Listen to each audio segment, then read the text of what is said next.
বিবাহস্থলীত অসম অভিযান্ত্ৰিক মহাবিদ্যালয়ৰ ছাত্ৰৰ গুণ্ডাগিৰি।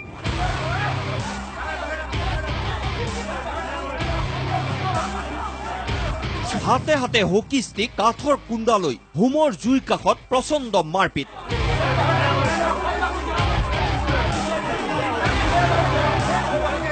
বৰযাত্ৰী যুৱতীৰ ডিঙিৰ চেইন কাহিনীলে জালুকবাৰীৰ অসম অভিযান্ত্ৰিক মহাবিদ্যালয়ৰ গুণ্ডা ছাত্ৰই। ব্লু টি শাৰ্ট পিন্ধি আছিলে ল'ৰাজন, আইডেণ্টিফাই কৰিছোঁ মই, সেইজনে হয়। মানে এনেকৈ হিট কৰিবলৈ গলত ডিঙিত মানে ধৰি লৈ গ'ল। লণ্ডভণ্ড কইনাঘৰ, আৰক্ষীৰ জালত অভিযান্ত্ৰিকৰ ন গুণ্ডা।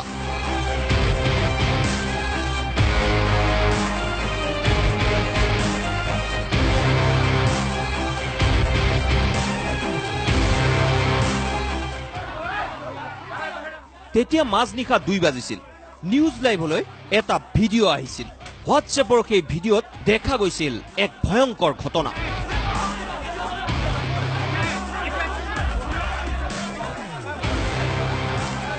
কইনা ঘৰত হোমৰ জুইৰ কাষত যি সময়ত দৰা কইনাই মন্ত্ৰোচ্চাৰণ কৰিছিল, সেই সময়তে বৰযাত্ৰী আৰু কইনাঘৰীয়াক আতংকিত কৰি হাতে হাতে কাঠৰ কুন্দা আৰু হকি ষ্টিক লৈ 150-200 জনীয়া এটা গুণ্ডাৰ দলে প্ৰৱেশ কৰিছিল। এই ঘটনা জালুকবাৰীৰ অসম অভিযান্ত্ৰিক মহাবিদ্যালয়ৰ সমীপৰে বিবাহস্থলীত। এই 150-200 জনীয়া দলটো আছিল অসম অভিযান্ত্ৰিক মহাবিদ্যালয়ৰ ছাত্ৰ। আৰু তাৰ পিছৰ দৃশ্য চাওক, ভয়, ভাবুকি আৰু মাৰপিট।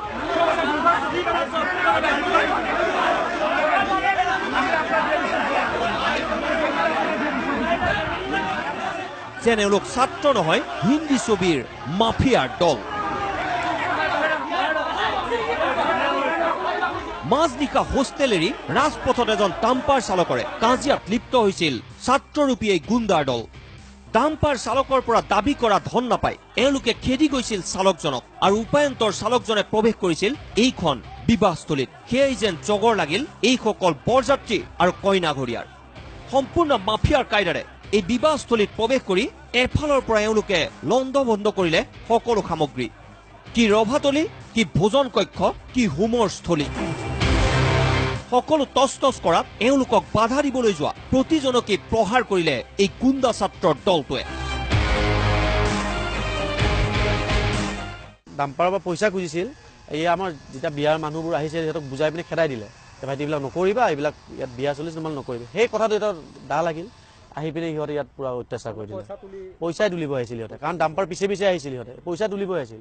ইয়াতে ফুটপাথত বহি মদ খাইছে, এইপিনে ডাম্পাৰ গৈছে, ডাম্পাৰৰ লগত কিবা লাগিছে। তেওঁলোকৰ প্ৰায় 200-250 মান ল'ৰা আহি আমাৰ গোটেই এই গেট ভিতৰত সোমাই, পেণ্ডেলৰ ভিতৰত সোমাই ছোৱালীৰ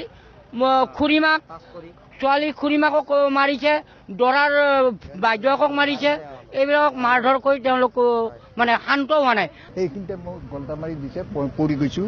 দৰাৰ ককায়েক ভায়েক এনেকৈ কেইবাজনো আঘাত হৈছে, আমাৰো আঘাত হৈছে, বাকী মানুহ দুখ পাইছে। বৃদ্ধৰ পৰা কইনাৰ মাতৃলৈ, দৰাৰ ভগ্নীৰ পৰা এইগৰাকী যুৱতীলৈ, সকলোকে আক্ৰমণ এই মদাহী গুণ্ডা ছাত্ৰৰ দলটোৰ। এই ঘটনাত বাধা দিবলৈ যাওঁতে এইগৰাকী যুৱতীক আক্ৰমণ কৰাই নহয়, অশ্লীল ইংগিত দি ডিঙিৰ সোণৰ চেইনডাল কাঢ়ি লৈ যায় ছাত্ৰৰূপী ডকাইতৰ দলটোৱে। ব্লু টি শাৰ্ট পিন্ধি আছিলে ল'ৰা এজনে, যিজনে মোক কুৱেশ্যন কৰিছিলে মানে ফিল কৰা নাই। লাষ্টত মানে যেতিয়া চুই চালোঁ, যেতিয়া দেখিলোঁ, তেতিয়াহে গম পাইছোঁ। তেতিয়া ইমান মানে মেণ্টেলি বহুত মানে ডিপ্ৰেছড হৈ আছিলোঁ ন, গমেই পোৱা নাই কি হৈ আছে।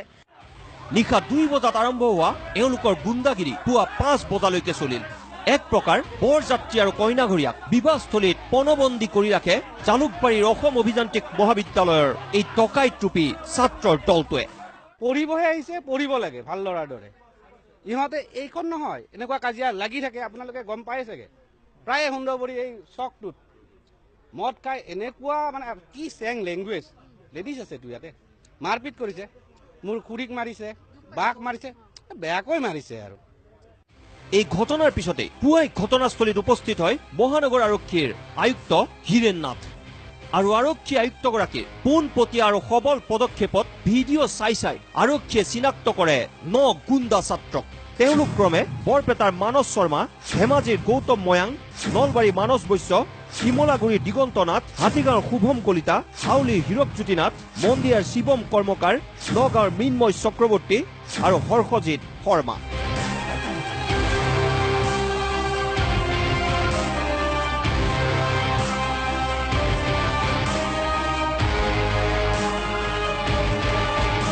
এই 9 ছাত্ৰক আৰক্ষীয়ে গ্ৰেপ্তাৰ কৰাৰ উপৰিও এওঁলোকৰ সহযোগীসকলৰ সন্দৰ্ভত অভিযান তীব্ৰতৰ কৰিছে।